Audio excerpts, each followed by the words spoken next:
then notices his necklace and freezes. The flashing red and blue lights cut through the darkness, painting streaks of urgency on the empty road. The police cruiser rolled to a stop as the officer stepped out, adjusting his belt, eyes narrowing on the sleek black car parked at the roadside. The engine still hummed softly, as if the driver hadn't expected to be pulled over. The officer approached the window, his trained hands steady, his expression unreadable. His instincts had screamed at him the moment the car sped past the last intersection, breaking the silent calm of the midnight streets. Speeding was common, but something about this stop felt different. He just couldn't put his finger on it. With a sharp tap on the window, the glass slid down, revealing the driver, a teenage boy. He looked young, no older than 17, his face barely visible under the dim glow of the streetlights. His hands were on the wheel, knuckles white, his breath uneven. License and registration. The officer's voice was firm but neutral. The teen fumbled, reaching for his glove compartment, but his movements were slow, hesitant, like he wasn't just nervous about the ticket, but something bigger. That's when the officer saw it. Hanging around the boy's neck, swinging slightly under the weak light, was an old, rusted necklace. It wasn't ordinary. It was impossible. His breath hitched. His throat tightened. His entire body stiffened as his eyes locked onto it.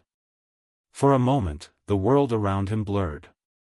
The sounds of the night, the distant hum of cicadas, the low rustling of wind through trees, vanished. It was just him, the boy, and that necklace. His grip on his flashlight faltered. He had seen that necklace before. But that was impossible. Because the last time he saw it, the person wearing it had died over 50 years ago. The teen must have noticed the change in the officer's demeanor because his brows knitted together in confusion. "Sir?" His voice was cautious, unsure. The officer took a step back, forcing himself to breathe. His mind raced, trying to make sense of what he was seeing. There was no way. No way this kid, this teenager, was wearing something that should have been buried decades ago. "Where did you get that?" The words came out sharp, almost too forceful. The teen blinked. What? "The necklace." The officer pointed, his voice lower now, but edged with something close to fear. "Where did you get it?"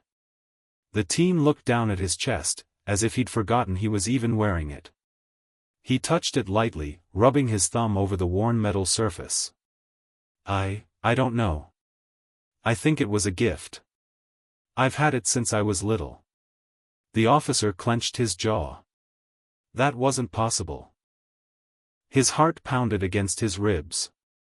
His training told him to remain calm, to not let emotion cloud his judgment, but this? This wasn't just another routine traffic stop. This was something else entirely. The teen watched the officer warily, sensing the shift in atmosphere. The way the man stared at the necklace like it held ghosts from his past.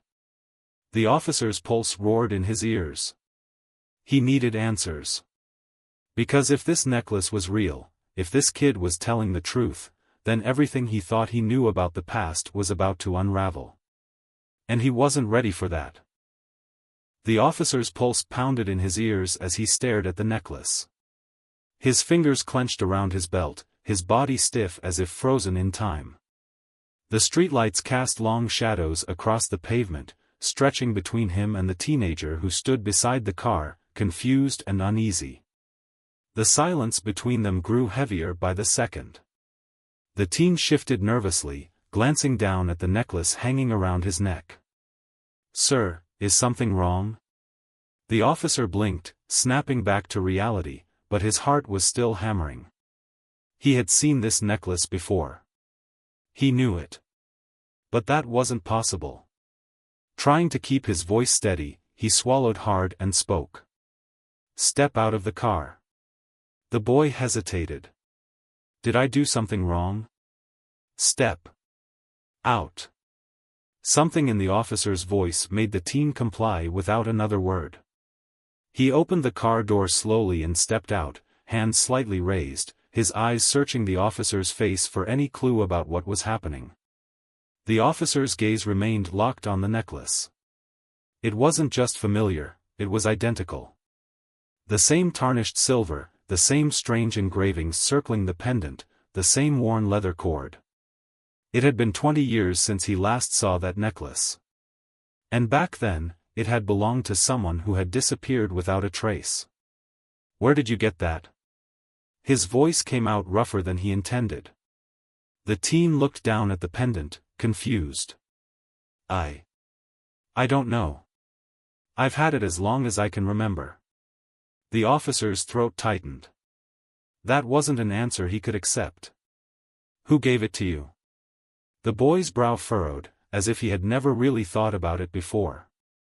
I think my mom. Or maybe my dad.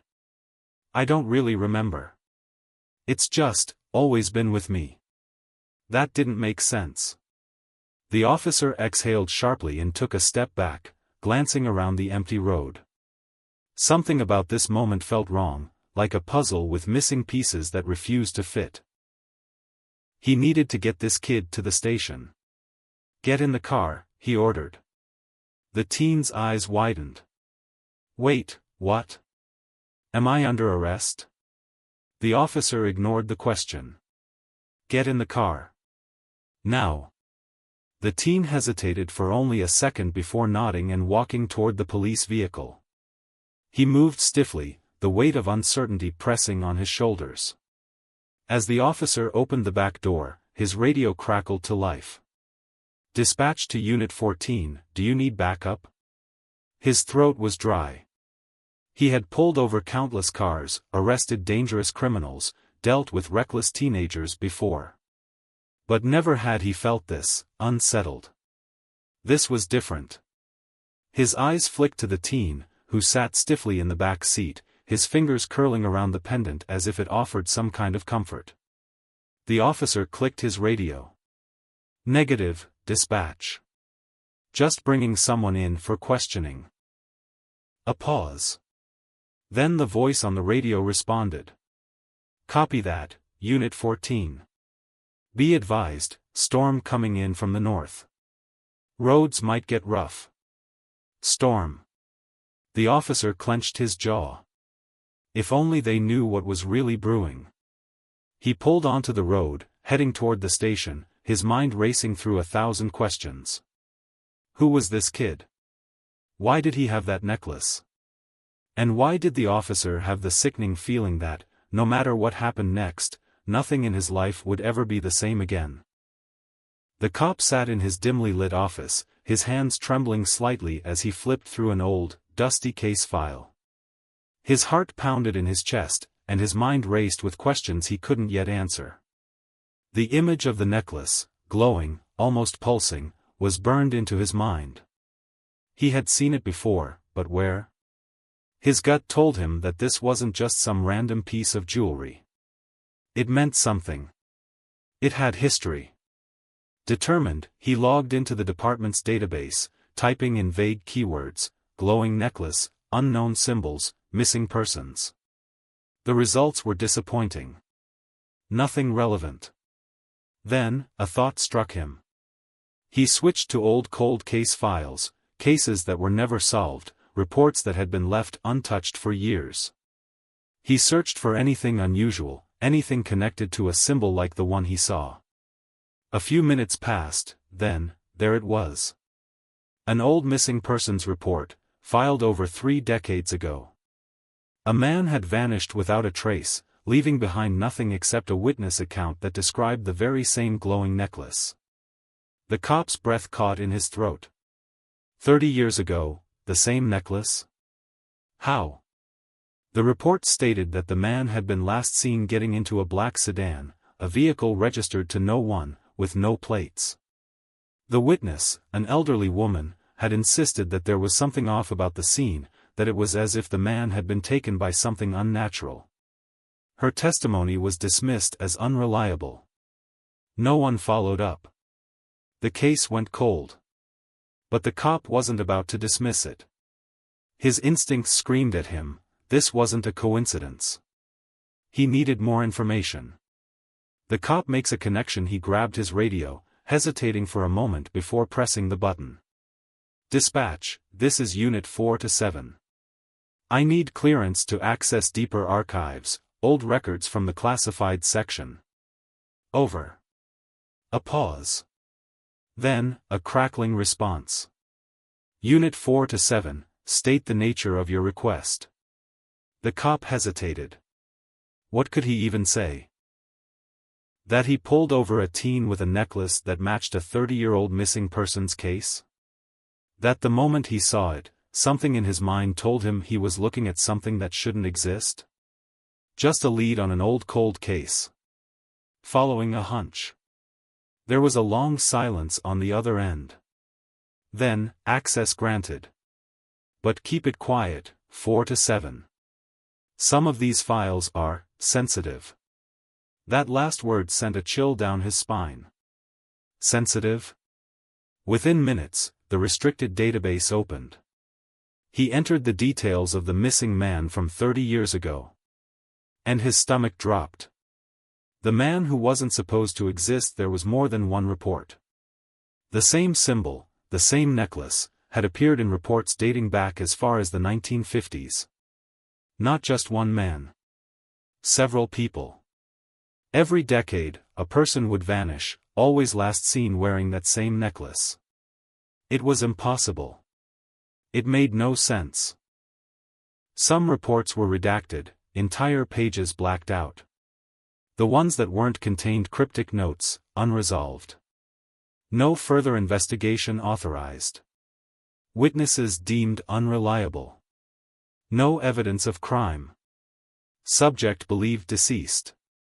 No remains found. And then, one final report, one that sent ice through his veins. A case from the early 1990s. A witness had seen a young boy wearing the necklace. She had tried to speak to him, but the boy spoke words she couldn't understand. Her statement was chilling. His eyes, they weren't normal. He looked at me like he knew something. Like he had seen things I couldn't understand. He wasn't scared of me. If anything, I was scared of him. The file ended with an ominous note. The boy vanished before he could be questioned. No known relatives. No school records. No fingerprints. No birth certificate. It's like he was never supposed to exist.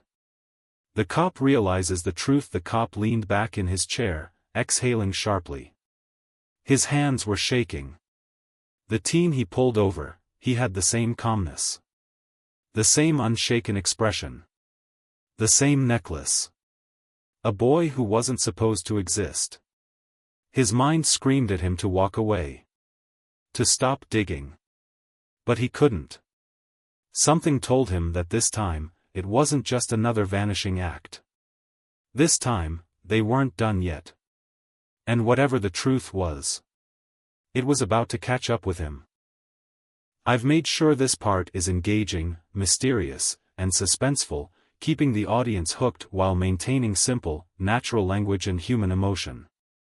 Let me know when you're ready for part 5. Cop pulls over teen, then notices his necklace and freezes. The silence in the dimly lit interrogation room was thick, pressing against the walls like an invisible force. The teen sat stiffly in the metal chair, his hands resting on the cold table in front of him. The old necklace still hung around his neck, gleaming under the harsh fluorescent light. He had stopped touching it now, but its weight was unmistakable. The officer stood by the door, arms crossed, eyes never leaving the boy's face. There was something off about this kid. Something that made the hairs on the back of his neck stand up. Let's try this again, the officer said, voice controlled but firm. Where did you get that necklace? The teen sighed, rubbing his face with both hands. I told you. I don't know exactly. I've had it forever. Since I was little. Who gave it to you? The boy hesitated. I don't remember. It's just always been with me. I never take it off. That wasn't an answer. It wasn't a lie either. It was something worse. It was the truth. And that scared the officer more than any lie ever could. The officer pulled a worn-out file from the desk beside him and flipped it open.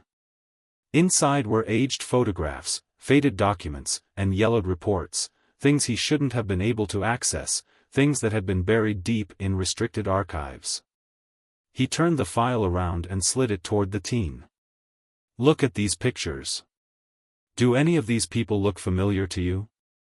The teen frowned and leaned forward, his fingers trembling slightly as he brushed over the photos. Faces of men in old uniforms. Scientists in lab coats. A young man, no older than 20, staring at the camera with an intense gaze. Then he stopped. His eyes locked onto the last photograph in the stack. It was a black and white image, grainy with time, showing a man standing next to a military officer, wearing the same exact necklace. The same one hanging around his own neck. The teen's breathing hitched. His fingers tightened around the edge of the picture. This is fake, right?" he asked, but his voice was weak. The officer leaned in. "No. It's real." The teen's lips parted slightly as he stared at the photo. The man in the image, he looked familiar. Too familiar.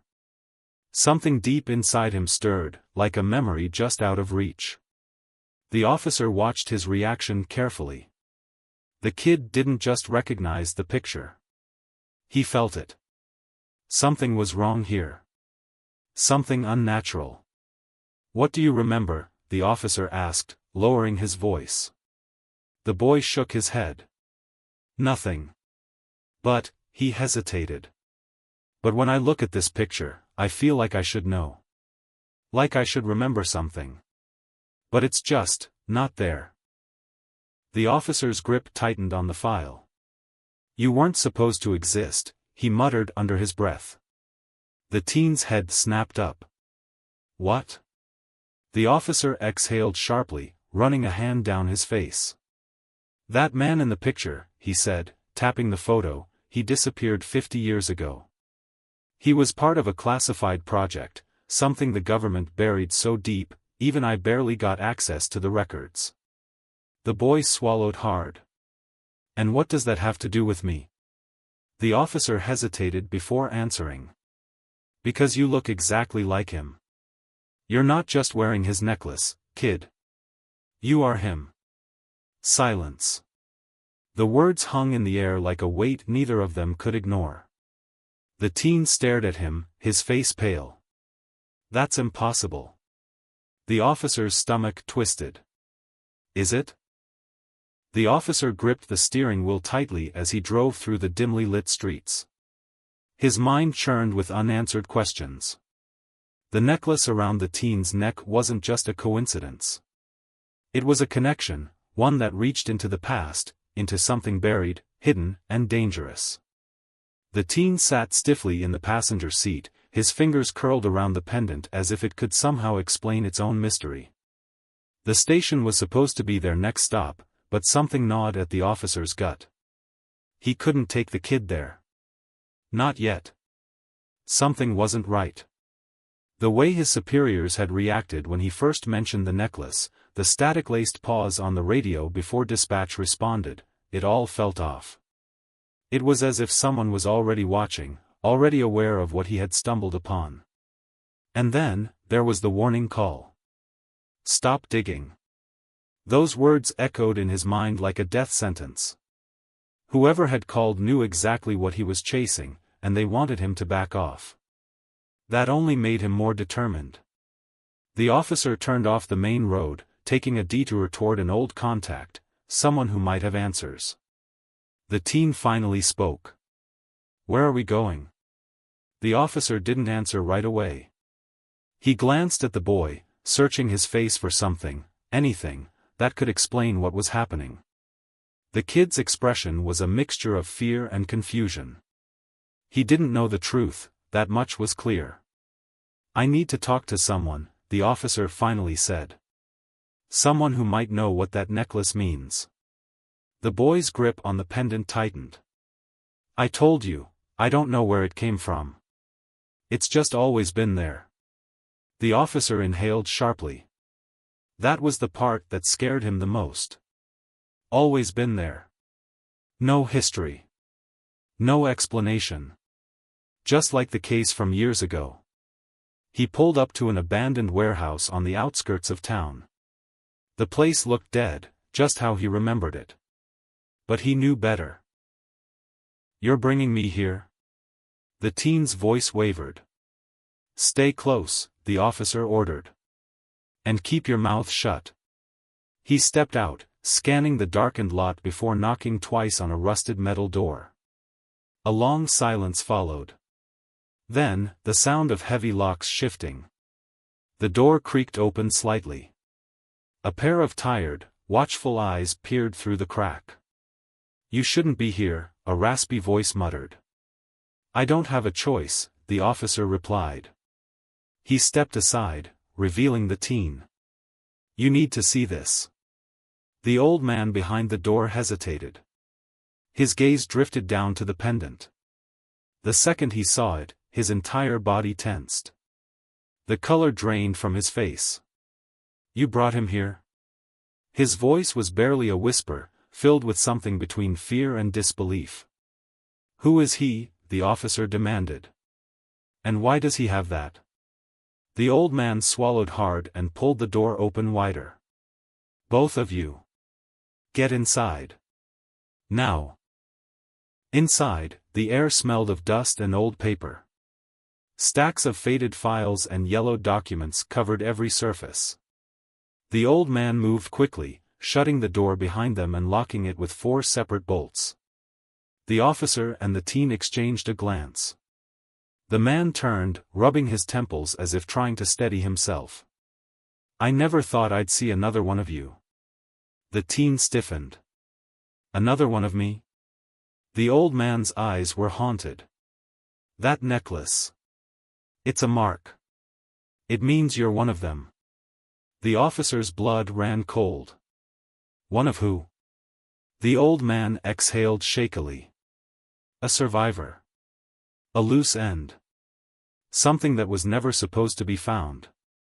The teen's breathing grew shallow. What are you talking about? What do you mean, never supposed to be found? The man didn't answer right away. Instead, he shuffled through an old cabinet, pulling out a file thick with notes, photographs, and faded documents. He tossed it onto the table in front of them. The officer hesitated before flipping it open. The first thing he saw was a photo of a boy.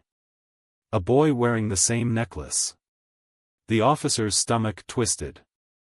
He turned the page, scanning reports filled with redacted text, classified markings, and stamps that read, terminated. Then, he saw the date. The photo was from 40 years ago. The officer's throat tightened. This can't be right. The old man gave him a long, knowing look. And yet, here he is. The teen stumbled backward, shaking his head. No. That's not me. It can't be. But the resemblance was unmistakable. The officer's voice was hoarse. What happened to him? The old man hesitated. He disappeared. Or at least, that's what the report says. But the truth? He leaned in closer, lowering his voice. He didn't disappear. He was erased. The words felt like a gut punch. The officer exhaled slowly. Erased by who? The old man's expression darkened. People who don't want the world to know what they did. People who don't make mistakes. And if they find out you know too much, a noise outside. The old man froze. The officer's instincts kicked in. He reached for his gun. Someone's here. The teen's breathing quickened. You said people erased him. Are they coming for me now? The old man swallowed hard. If they aren't already watching, they will be soon. A shadow passed by the window. The officer's grip tightened on his weapon. The old man grabbed a sheet of paper and shoved it into the officer's hands. "Take this and run. You don't have much time." The officer glanced at the document. It was another report, but the words, Project Echo, stood out in bold at the top. Before he could ask what it meant, the door burst open. The cop hadn't slept in days. His mind was consumed with everything he had uncovered, missing persons reports dating back decades, classified files buried deep in the system, and the undeniable fact that this was bigger than anything he had ever encountered. Every night, he replayed the moment he pulled over the teen. The way the boy had stared straight into his soul, unafraid. The way the necklace had pulsed like it was alive. The eerie feeling that something had changed the moment he saw it. And then, there was the message from the old man he had met, the one who knew about the symbol. The word still echoed in his head. "If you keep digging, they will come for you." At the time, he had brushed it off. But now he wasn't so sure. Because they had come. And they were waiting. The parking lot encounter. It was late, past midnight, when the cop pulled into the empty parking lot behind the station. He stepped out of his cruiser, stretching his stiff muscles. The night air was thick and still. Too quiet. That's when he saw them. A group of figures stood in the shadows, silent, watching. They weren't there a moment ago. His instincts screamed danger, but he didn't reach for his gun. Something told him it wouldn't help. Then, one of them stepped forward. The teen. The same calm expression. The same glowing necklace. Only this time, he wasn't alone. "You were never supposed to remember." The cop took a cautious step forward, his heartbeat thudding in his ears. "What do you want?" he demanded. The teen tilted his head slightly, as if studying him. The others behind him remained eerily still, their faces hidden in the dim light. "You've been looking for answers," the teen said, his voice unsettlingly composed. The cop clenched his jaw. "Yeah, and I found some.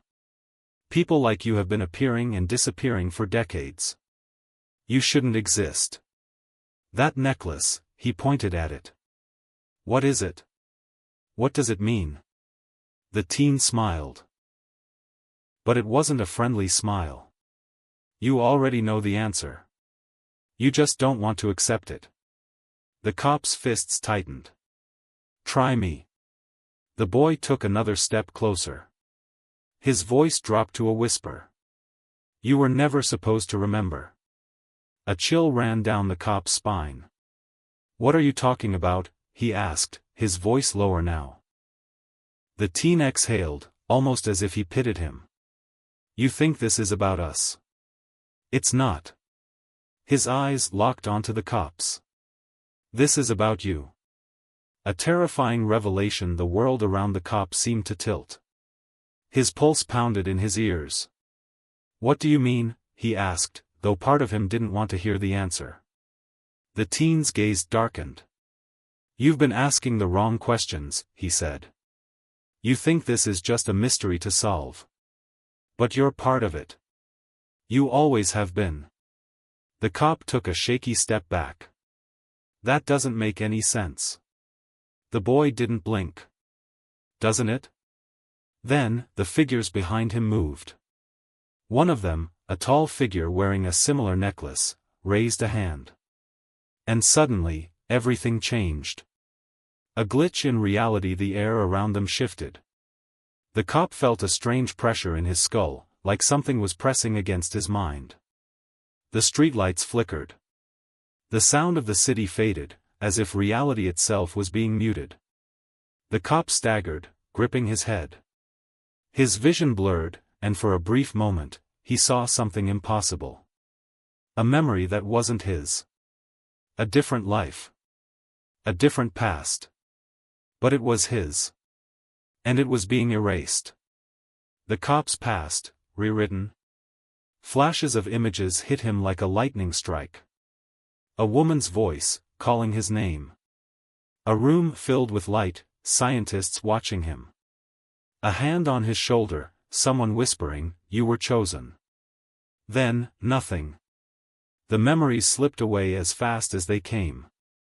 He gasped for air, his knees nearly buckling. He felt like a part of himself had just been deleted. The teen watched, his expression unreadable. "You were one of us," he said. "Before they made you forget."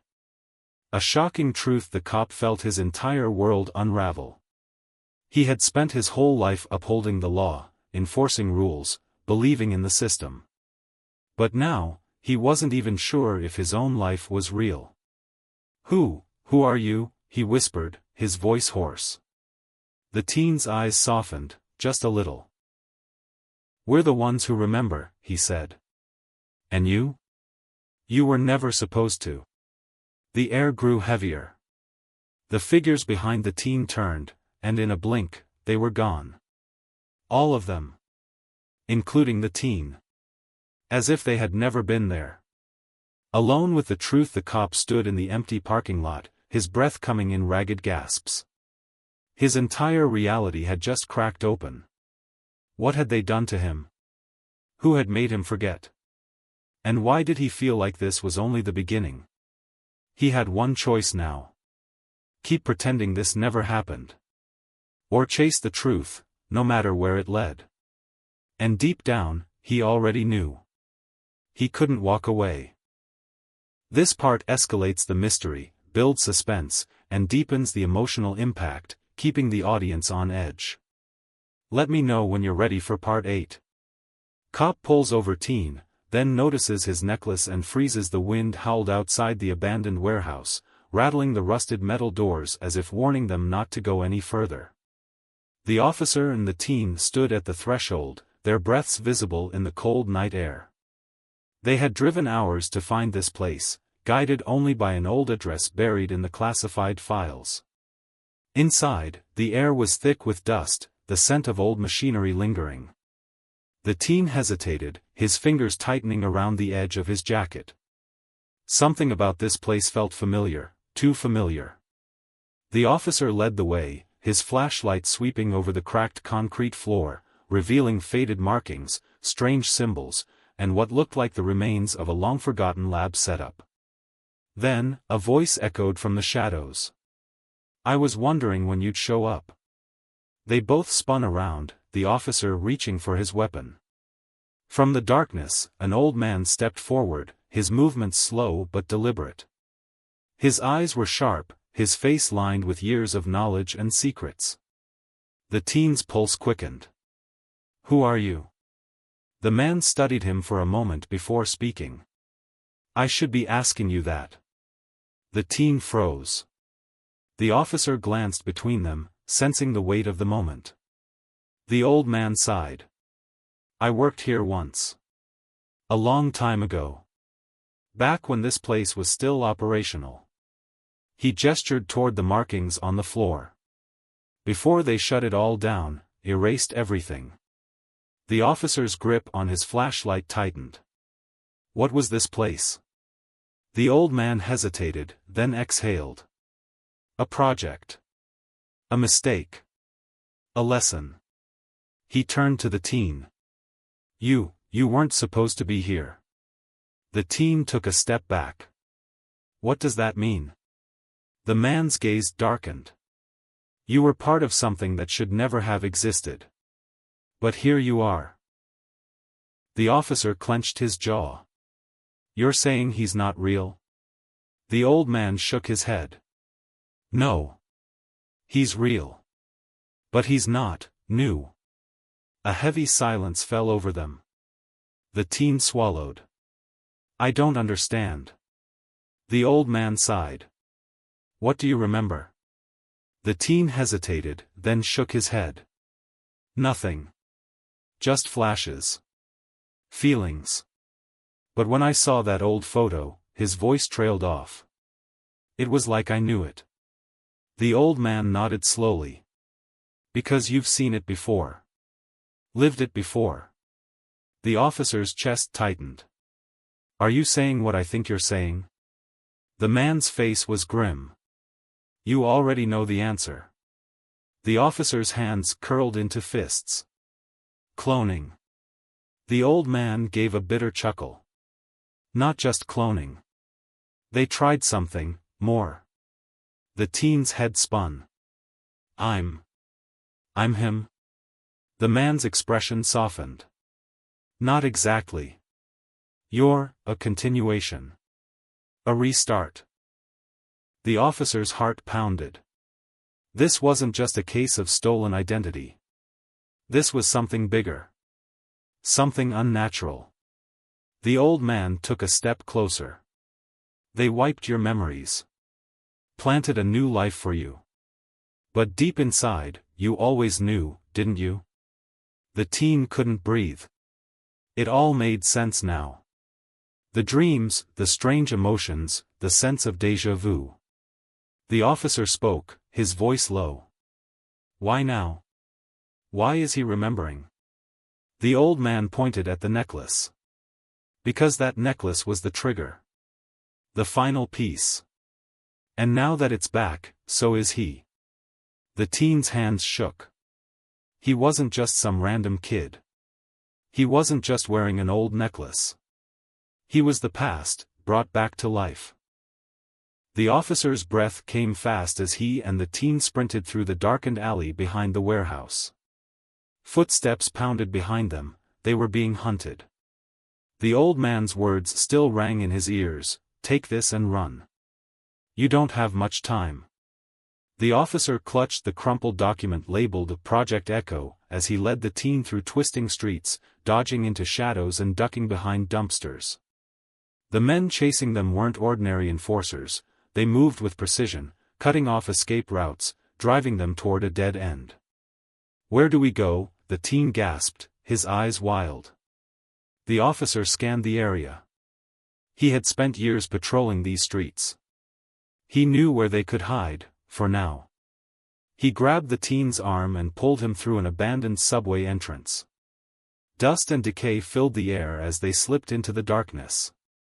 The officer didn't stop until they reached an old maintenance tunnel, far from where anyone would think to look. Only then did he allow himself to catch his breath. The teen collapsed against the wall, chest heaving. His fingers clutched the necklace tightly, as if it could protect him. Who were those guys? Why are they after us? The officer shook his head, unfolding the document. I don't know yet. But whatever this is, you're at the center of it. He held the paper up to the dim light. The file detailed experiments, disappearances, human trials. People who had been erased. But the most disturbing part was a list of subjects. And at the top, a name, his name. The officer's hands clenched. This isn't just about you, he muttered. They knew I would find you. They wanted this to happen. The teen's face paled. What do you mean? The officer inhaled sharply. Look at this file. The names. They're all people who vanished over the last 40 years. People who were declared dead, but their bodies were never found. He flipped to the last page. A fresh entry. His name. The teen's name. And a single chilling note beside it, final retrieval. Subject must be secured at all costs. The teen's breath hitched. They planned this? They knew we'd meet? The officer's stomach twisted. Not just that. He turned the page over, revealing surveillance reports. Photos. Logs. Someone had been watching him for years. This wasn't an accident. They had been guiding his steps. Why me? The teen whispered. The officer looked at him. Because you're proof. Proof that something happened that should have never been possible. That necklace, it isn't just a symbol. It's a mark. It's how they track you. The teen's hands shook as he reached for the pendant. Then I should just take it off. The officer grabbed his wrist. No. If they marked you, it's not just about tracking you. That thing is a key. It's why they want you alive. But if they take it from you, He didn't finish the sentence.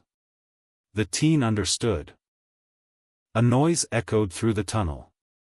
The officer stiffened, raising his gun. They had found them. "Listen to me," the officer whispered. "We don't have much time. You have to make a choice." The teen's eyes burned with fear. "What choice?" "Run or fight," the officer said grimly. "If you run, maybe you disappear forever. Maybe you survive. But if we fight, we end this. We take the truth to the world." The teen's fingers curled into a fist. "They'll come after us no matter what, won't they?" The officer nodded. "Yes." Another noise. Closer. "Then I'd rather fight," the teen whispered. "I want to know who I am. I want to know the truth." The officer exhaled slowly. They had their answer. A shadow moved at the tunnel entrance. Boots scraped against the floor. The officer raised his weapon. "Then let's make sure they regret coming after us." The first shot rang out. The cop stood at the edge of the city, staring at the skyline that suddenly felt so unfamiliar. His badge, once a symbol of his duty, felt heavier than ever on his chest.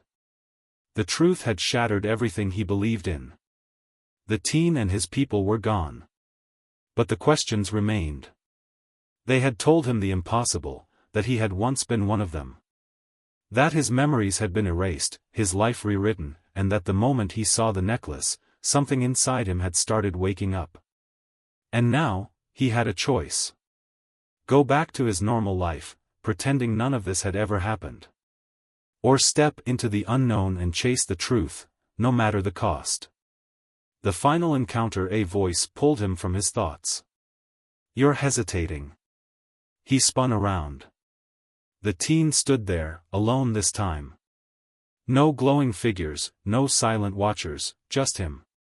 The cop exhaled, shaking his head. "You have no idea what you've done to me." The teen tilted his head. "We didn't do anything." His voice was calm, knowing. "We just showed you what was already there." The cop clenched his fists. "I don't know what's real anymore. Was my entire life a lie?" The teen's gaze didn't waver. "No. It was yours. Just, incomplete." Silence hung between them. The night air was thick, carrying the weight of everything left unspoken. Then, the cop asked the one question that had been burning in his mind. "Why me?" The teen's expression shifted, something almost sad in his eyes. "Because you were the last one left." The truth behind his past, the word struck deep. The cop's mind raced through everything he had uncovered, the missing people, the erased files, the memories that had surfaced only to vanish again. The old man had warned him. "If you keep digging, they will come for you." And they had. Because he was the last piece of a story that had been buried. "They didn't erase you completely," the teen continued. "Something in you held on. That's why you remembered the necklace. That's why you started digging." The cop swallowed hard. "Who erased me?" The teen didn't answer right away. Instead, he took a step closer. "You already know," he said softly. "Deep down, you've always known." And the cop did know. The government. The system he had served his whole life. They were the ones who had erased him. Because he had been one of them. A choice that cannot be undone. The realization sent a tremor through him. Everything he had dedicated his life to, his work, his purpose, had been built on a lie. The teen studied him carefully. "You don't have much time. They're already watching." The cop looked past him, scanning the empty streets. At first, nothing seemed out of place. Then he noticed it. The shimmer in the air. Like heat rising from asphalt, only the night was cold. Something was coming. He had to decide. "Come with us," the teen said, his voice urgent now. "Or go back and forget." This is your last chance.